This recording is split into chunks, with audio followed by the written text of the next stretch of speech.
उन्हाळ्याच्या दिवसामध्ये आपल्याला असा नाश्ता हवा असतो जो कमी तेल कमी मसाले वापरून बनवला असेल आणि जो पचायला हलका असेल, करायला सोपा असेल आणि पौष्टिकही असेल.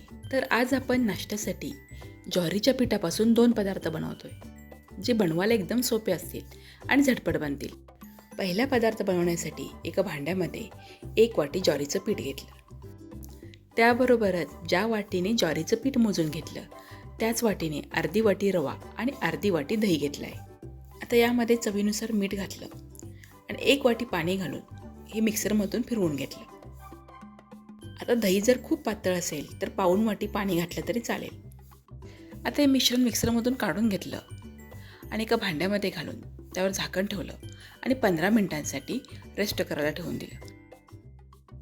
आता 15 मिनिटांनंतर यामध्ये छोटा अर्धा चमचा खाण्याचा सोडा घातला आणि ज्वारीच्या पिठामध्ये छान मिसळून घेतलं. आता ज्वारीचा उत्तापा बनवण्यासाठी मिश्रण तयार झालं आहे. आता गॅसवर नॉनस्टिकचा तवा तापत ठेवला आहे. आता तवा चांगला तापलेला आहे. त्याला फक्त 2 थेंब तेल लावून घेतलं आणि त्यावर हे ज्वारीच्या पिठाचं मिश्रण पळीने घातलं. 2 पळी ज्वारीच्या पिठाचं मिश्रण मी तव्यावर घातलं आहे. हे ज्वारीचं पीठ जास्त पातळ नाही आणि एकदम घट्ट नाही आहे. त्यामुळे ते जेवढं स्वतःहून पसरेल तेवढंच पसरू द्यायचं. ते चमच्याने पसरवायचं नाही. जेव्हा आपण हे पीठ तव्यावर टाकतो तेव्हा तवा चांगला तापलेला हवा. आता तुम्ही बघू शकताय उत्तापाला लगेचच अशी बबल्स यायला सुरुवात झाली आहे. आता हा उत्तापा 1 ते 1.5 मिनिटांसाठी छान सेट होऊ दिला. मग गॅस थोडा कमी केला आणि उत्ताप्यावर बारीक चिरलेला कांदा, हिरवी मिरची आणि कोथिंबीर घातली.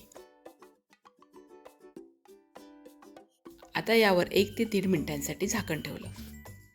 आता झाकण काढल्यानंतर बघा वरच्या बाजूने उत्तापा थोडासा कोरडा झाला आहे. आता मी जो कांदा आणि मिरची टाकली होती ती चमच्याने थोडीशी दाबून घेतली आणि उत्तापा परतून घेतला. आता यावर वरच्या साईडने तेल लावायची काहीच गरज नाही, कारण हा उत्तापा अगदी कमी तेलामध्ये म्हणजे फक्त 2 थेंब तेलामध्ये तयार होतो. आणि तुम्ही बघू शकताय खालच्या बाजूने उत्तापाला किती छान रंग आला आहे. आता दुसऱ्या बाजूने 1 ते 1.5 मिनिटांसाठी हा उत्तापा भाजून घ्यायचा आहे. तर हा झटपट बनणारा पौष्टिक उत्तापा तयार आहे. आता असेच आपण बाकीचे उत्तापे पण बनवून घेऊ. मी ते 1 वाटी ज्वारीचं पीठ घेतलं होतं. अंदाजे 150 ते 160 ग्रॅम असेल. यामध्ये 4 मध्यम आकाराचे उत्तापा तयार झाले आहेत. म्हणजे 2 माणसांचा नाश्ता अगदी आरामात होतो. आता हा उत्तापा हिरवी चटणी, खोबऱ्याची चटणी किंवा टोमॅटो चटणीवर आपण खाऊ शकतो. ते मी उत्ताप्यावर फक्त बारीक चिरलेला कांदा घातला आहे. त्याबरोबरच तुम्ही बारीक चिरलेला टोमॅटो, ढबू मिरची किंवा किसलेलं गाजर घालू शकता. डायबिटीस असेल किंवा डाएट करत असाल तर फक्त 2 थेंब तेलामध्ये बनणारा हा ज्वारीचा उत्तापा तुम्ही नक्की बनवू शकता. ज्वारीच्या पिठापासून दुसरा पौष्टिक पदार्थ बनव, तो म्हणजे ज्वारीच्या पिठाचं उपीट. उपीट बनवण्यासाठी 1 वाटी ज्वारीचं पीठ एका जाड बुडाच्या कढईमध्ये घेतलं. आता हे ज्वारीचं पीठ 3 ते 4 मिनिटांसाठी मंद गॅसवर भाजून घ्यायचे. म्हणजे जसं आपण रवा भाजतो त्याप्रमाणेच भाजायचं आहे, पण हे सतत हलवत राहावं लागतं, कारण हे पीठ खूप हलकं असल्यामुळं ते लगेच करपतं. त्यामुळे सतत हलवत हे पीठ छान खमंग असं भाजून घ्यायचं आहे.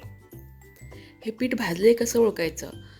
हे पीठ चांगलं भाजलं की त्याचा थोडासा मंद असा वास यायला लागतो. आणि दुसरी गोष्ट, हे जेव्हा आपण पीठ कढईमध्ये घालतो तेव्हा ते पीठ जास्त दिसतं आणि छान भाजल्यानंतर त्याचा आकार थोडासा कमी होतो. हे ज्वारीचं पीठ आता छान भाजले. आता ते एका प्लेटमध्ये काढून घेते.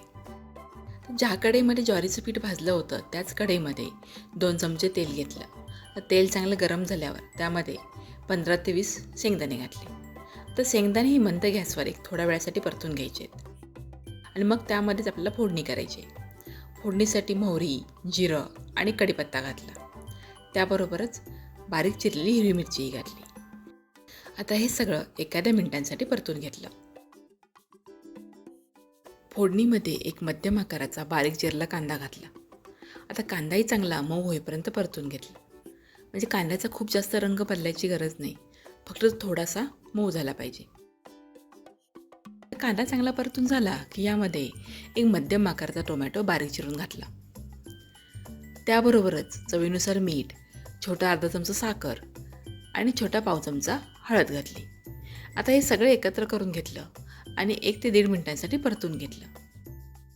म्हणजे टोमॅटो खूप जास्त मऊ होऊ दिला नाही, फक्त थोडासा तो मसाल्यावर परतून घेतला आहे. आता टोमॅटो छान परतून झाला आहे. आता यामध्ये जे आपण ज्वारीचं पीठ भाजून घेतलं होतं ते पीठ घातलं आणि हे पीठ 2 ते 3 मिनिटांसाठी पुन्हा मंद गॅसवर मसाल्याबरोबर परतून घेतलं. आता हे पीठ तर भाजलेलं आहे, पण काय होतं, आपण फोडणी बनवेपर्यंत हे पीठ बऱ्यापैकी थंड झालेलं असतं. आधी पाणी टाकून नंतर जर आपण हे पीठ टाकलं तर गुठळ्या होण्याची जास्त शक्यता असते. त्यामुळे पीठ हे फोडणीमध्ये थोडा वेळ परतून घेतलं की त्याला मसालेही चांगले लागतात आणि पीठ थोडंसं गरम होतं.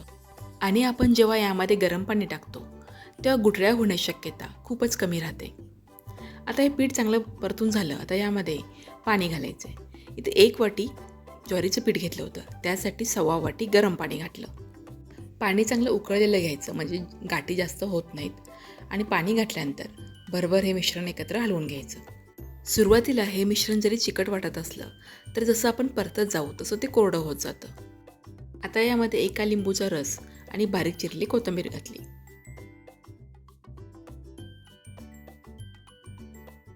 सगळ्यात शेवटी यामध्ये 1 चमचा तूप घातलं आणि कढईवर झाकण ठेवून 2 मिनिटांसाठी मंद गॅसवर वाफ घेतली.